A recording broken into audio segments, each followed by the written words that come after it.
ገልጠን ብናየው የመጣችው ከብዙ አመታት በኋላ ነው እና ገልጠን ብናየው ማንበብ እንዳለብን አዘውትሮ የሚነግሩን በጣም የታወቁ በመምህርነታቸው የታወቁ ትልቅ ሰው ነበሩ። ስለዚህ አንብቡ ነው ዘወትር ክፍለ ጊዜ አስተምረው በጨረሱ ቁጥሮች አንብቡ ነው። ስለዚህ ለመጀመሪያ ጊዜ ያነበብኳት ልብ ወለድ ገልጠን ብናየው ናት። ከገልጠን ብናየው በፊት ግን የተክለ ጻድቅ መኩሪያ የሰው ጠባይና አብሮ መኖር ዘዴ የሚል ስነ ልቦናዊ ባህሪ ያለው መጽሐፍ በዛን ዘመን ተርጉመው የጻፉት መጽሐፍ ነበረ። እንደሱ አይነቶቹን አንብቤያለሁ። ልብ ወለድ ግን በፈጠራ ስራ የተሰራ የመጀመሪያ መጽሐፍ ያነበብኳት ገልጠን ብናየው ቤካነሙ ከሚባሉ ደራሲ ነው እና ያቺ መጽሐፍ የራሷ የህይወት መስኮት አይደለም የከፈተችው የህይወት በር ከፍታልኛለች። ገልጠን ብናየው የሁለት ወጣቶች ታሪክ ነው። እንግዲህ ብዙ አመት ሆኗል። በልጅነታቸው አባትና እናታቸው ይለያያሉ፣ ይጠፋፋሉ።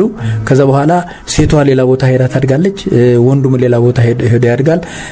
አስመራ ነው የሚገናኙት እነኛ ወጣቶች ዳንስ ቤት ለደስታ ሄደው ነው እና እህቱ መሆኗን አያውቅም፣ ወንድሟ መሆኑን አታውቅም። ተለያይተው ነው ያደጉት። ያፈቅራታል የገዛ እህቱን። በዚህ ምክንያት የተነሳ ፍቅራቸው እየቀጠለ ሲሄድ የህይወት ታሪኳን ስታጫውተው እዚህ እንደ መስቀል ደረቷ ላይ ያንጠለጠለቻት በመስቀል ቅርጽ የተሰራችና ያቺ መከፈት ያለባት ወይም የምትከፈት ነገር ናት። እሽግ ናት፣ መከፈት ያለባት የምትወደውን ሰው በመታገኝበት ጊዜ ብቻ እንደሆነ የምትናገር ናት።